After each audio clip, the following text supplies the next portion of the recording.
जय जोहार, जय छत्तीसगढ़ संगवारी हो।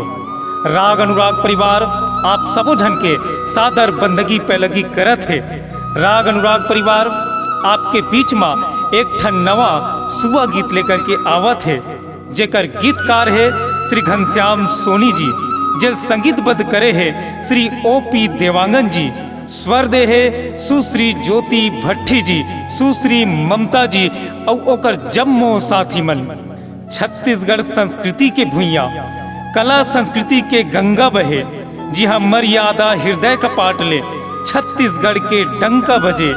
पुन्नी छेर छेरा हमर तिहार मा चल बहनी सकला बोलना, ज्योति संजू औ मंजू संग सुआ नाचे बर जाबो ना, सुआ नाचे बर जाबो ना।